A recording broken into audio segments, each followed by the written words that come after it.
Big Boss Malayalam season 7 live അപ്ഡേറ്റിലേക്കാണ് പോകുന്നത്. ഇന്നലെ ലക്ഷ്മിയും മസ്താനിയുമായി നടന്ന ആ പ്രശ്നത്തിൻ്റെ ബന്ധത്തിൽ ഇന്ന് ഒനിയലിനെ ബിഗ് ബോസ് കൺഫെഷൻ റൂമിലേക്ക് വിളിക്കുന്നുണ്ട്.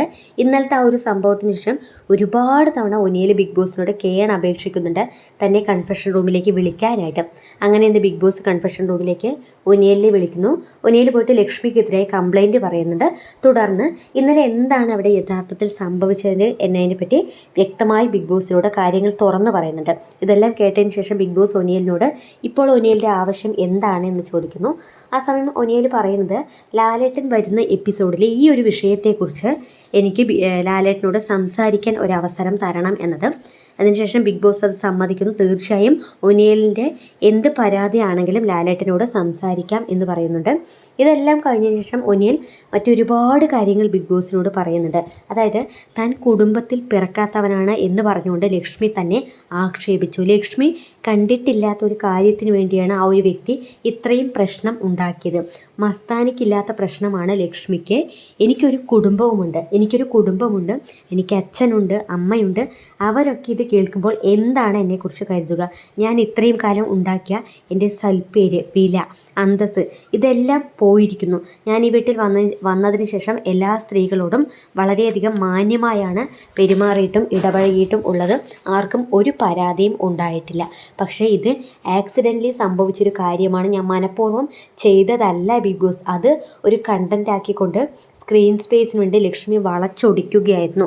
അതുകൊണ്ട് തന്നെ തീർച്ചയായും എനിക്ക് ലാലേട്ടൻ വരുന്ന എപ്പിസോഡിൽ ലാലേട്ടനോട് സംസാരിക്കാം എന്ന് പറയുന്നു. ഇതെല്ലാം പറഞ്ഞതിന് ശേഷം മനസ്സ് തുറന്നുകൊണ്ട് ഒനിയൽ ബിഗ് ബോസിനോട് പറയുന്നുണ്ട്, ബിഗ് ബോസ്, ഞാൻ ഇന്നലെ ഈ ഒരു സംഭവത്തിന് ശേഷം അത്രയധികം കൺട്രോൾ ചെയ്തുകൊണ്ടാണ് നിന്നത്. പക്ഷേ എനിക്കിപ്പോൾ ഒന്ന് പൊട്ടിക്കരയണം ബിഗ് ബോസ് എന്ന് പറയുന്നു. അങ്ങനെ കൺഫെഷൻ റൂമിൽ ഇരുന്ന് ആ മനുഷ്യൻ പൊട്ടിക്കരയുകയാണ്. അലറി വിളിച്ചുകൊണ്ട് കരയുന്നുണ്ട്.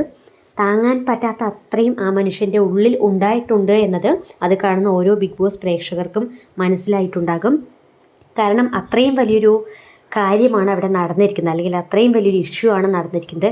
ഇത് തീർച്ചയായും ഒരു സെൻസേഷണൽ കണ്ടൻ്റാണ്. അതുകൊണ്ട് തന്നെ അത് പുറത്തോട്ട് ടെലികാസ്റ്റ് ചെയ്തിട്ടുണ്ടോ ഇല്ലയോ എന്നതിനെ പറ്റിയൊക്കെ ഒബ്വിയസ്ലി ഒനിയലിന് നല്ല രീതിയിലുള്ള ആശങ്ക ഉണ്ടാകും. കാരണം അത് ടെലികാസ്റ്റ് ചെയ്തിട്ടുണ്ടെങ്കിൽ തൻ്റെ ഭാവി ജീവിതത്തെ അതെങ്ങനെ ബാധിക്കും, താൻ സമൂഹത്തിൽ എങ്ങനെ ഇറങ്ങി നടക്കും, അല്ലെങ്കിൽ അത് ടെലികാസ്റ്റ് ചെയ്തിട്ടുണ്ടെങ്കിൽ തന്നെ എങ്ങനെയായിരിക്കും പ്രേക്ഷകർക്കിടയിൽ ചർച്ചയായിട്ടുണ്ടാകുക. അങ്ങനെ ഒരുപാട് കാര്യങ്ങൾ ഒരുപക്ഷെ ആ മനുഷ്യൻ്റെ ഉള്ളിൽ ചിന്തിക്കുന്നുണ്ടാവും. പക്ഷേ ലക്ഷ്മി കളിച്ചിരിക്കുന്ന ചീപ്പ് ഗെയിം മസ്താനി ഒരുപക്ഷെ ചിന്തിക്കുന്നുണ്ടാകും അത് ബാഡ് ടച്ച് ആണോ ഗുഡ് ടച്ച് ആണോ എന്നത്. കാരണം ആക്സിഡൻ്റലി സംഭവിച്ചത് കൊണ്ട് തന്നെ ഇനിയിപ്പോൾ മനഃപൂർവ്വം ഒനിയൽ വയറ്റിൽ കയറി പിടിച്ചതാണോ എന്ന് മസ്താനി സംശയിക്കുന്നുണ്ട്. അതിൽ നമുക്ക് യാതൊരുവിധ തെറ്റും പറയാനില്ല. പക്ഷേ അതവിടെ ആക്സിഡൻ്റലി സംഭവിച്ചൊരു കാര്യമാണ്. ഒരിക്കലും ഒനിയൽ പർപ്പസ്ഫുള്ളി ചെയ്തിരിക്കുന്ന ഒരു കാര്യമല്ല. എന്തായാലും വീക്കെൻഡ് എപ്പിസോഡിൽ ഈ വീഡിയോസ് കാണിച്ചുകൊണ്ട് തന്നെ ലാലേട്ടൻ അതിനെപ്പറ്റി ലക്ഷ്മിയോട് ചോദിക്കണം. കാരണം പ്രേക്ഷകർക്കിടയിൽ ഇപ്പോൾ 1% പോലും യാതൊരുവിധ തെറ്റിദ്ധാരണയുമില്ല. കാരണം പ്രേക്ഷകർ വീഡിയോ കണ്ടിട്ടുണ്ട്. ഒരുപക്ഷെ ഞാൻ ചിന്തിക്കുന്നത് എങ്ങനെയും ഈ ഒരു വീഡിയോ ഇല്ലായിരുന്നു എന്നുണ്ടെങ്കിൽ ഈ ഒനിയൽ എന്ന് പറയുന്ന കണ്ടസ്റ്റൻറ്റിൻ്റെ അല്ലെങ്കിൽ ആ ഒരു വ്യക്തിയുടെ ജീവിതം എന്തായി തീരുമായിരുന്നു, അല്ലെങ്കിൽ ആ ഒരു വ്യക്തിയുടെ ഭാവി എന്തായി തീരുമായിരുന്നു എന്നത് ഈ ഒരു വീഡിയോ പ്രൂഫായി ഉള്ളത് കൊണ്ട് തന്നെ അവിടെ യാദൃശ്ചികമായി സംഭവിച്ചതാണ്. താൻ വീഴാൻ പോയപ്പോൾ മസ്താനെ പിടിച്ചതാണ് എന്നുള്ളതെല്ലാം നമുക്ക് മനസ്സിലായി. അതേസമയം വീഡിയോ നമ്മളാരും കണ്ടിട്ടില്ല, പ്രൂഫ് നമ്മളാരും കാണാതെ മസ്താനി പറയുകയാണ് ഒനിയൽ തൻ്റെ വയറ്റിൽ കയറി പിടിച്ചു. ലക്ഷ്മി അവിടെ നിന്നുകൊണ്ട് ഇയാൾ ഒരു സ്ത്രീ ലംബടനാണ്, ഇയാൾ മസ്താനെ ബാഡ് ടച്ച് ചെയ്ത് ഇയാളെ ഈ ഷോയിൽ നിന്നും പുറത്താക്കണം എന്ന് പറഞ്ഞാൽ ആർക്കും ഒന്നും പറയാൻ സാധിക്കില്ല. ഈ പറഞ്ഞ പ്രേക്ഷകരായിക്കോട്ടെ ഒനിയലിനെ തെറ്റിദ്ധരിക്കുക മാത്രമേ ചെയ്യുകയുള്ളൂ. പിന്നീടുള്ള അദ്ദേഹത്തിൻ്റെ ദിവസങ്ങൾ എന്തായിരിക്കും, അദ്ദേഹം ഇത്രയും കാലം ഉണ്ടാക്കിയെടുത്ത നില, വില, അന്തസ്സ്, റെപ്യൂട്ടേഷൻ, കരിയർ എല്ലാം ഒരൊറ്റ നിമിഷം കൊണ്ട്, ഒരു സെക്കൻഡ് കൊണ്ട് ഇല്ലാതാക്കപ്പെടും എന്നതിൻ്റെ ഏറ്റവും വലിയൊരു എക്സാമ്പിളാണ് ഇപ്പോൾ നടന്നിരിക്കുന്ന ഈ ഒരു സംഭവം. എന്തോ ഒനിയലിൻ്റെ ഏതോ ഒരു ഭാഗ്യം കൊണ്ട് മാത്രമാണ് ആ ഒരു വീഡിയോ നമ്മളെല്ലാവരും കണ്ടതും അതിൻ്റെ നിജസ്ഥിതി എന്താണെന്നത് മനസ്സിലാക്കാനായി സാധിച്ചതും. അല്ലാത്ത പക്ഷം ആ വ്യക്തി ഈ ഒരു ഷോയിൽ നിന്നും ഇറങ്ങുന്ന സമയത്ത് ഒരുപക്ഷെ ആത്മഹത്യ എന്നുള്ള ആ ഒരു വക്കിലേക്ക് വരെ എത്താൻ സാധ്യതയുള്ള ഒരു കണ്ടൻ്റാണ്, അല്ലെങ്കിൽ ആ ഒരു ഗെയിമാണ് ലക്ഷ്മി ഇവിടെ പയറ്റിയിരിക്കുന്നത്. ഇതിനെതിരെ ലാലേട്ടൻ സ്ട്രിക്റ്റായി വാർണിംഗ് കൊടുക്കണം എന്നുള്ളതാണ് എനിക്ക് പറയാനുള്ളത്. ഇങ്ങനെയൊക്കെ ചെയ്യാമോ ലക്ഷ്മി എന്ന് പറഞ്ഞുകൊണ്ട് റെഡ് കാർഡോ വല്ല യെല്ലോ കാർഡോ കൊടുക്കുന്നതിന് പകരം ആ ഒരു കണ്ടസ്റ്റൻറ്റിനെ അവിടെ നിന്ന് റിമൂവ് ചെയ്യണം എന്നുള്ളതാണ് എനിക്ക് ബിഗ് ബോസിനോട് പറയാനുള്ളത്. കാരണം അവരിപ്പോൾ ആദ്യത്തെ സംഭവമില്ല, ആദില നൂറ വിഷയവുമായി ബന്ധപ്പെട്ട് ഒരു വലിയൊരു രീതിയിലുള്ള സ്റ്റേറ്റ്മെൻറ്റ് നടത്തി.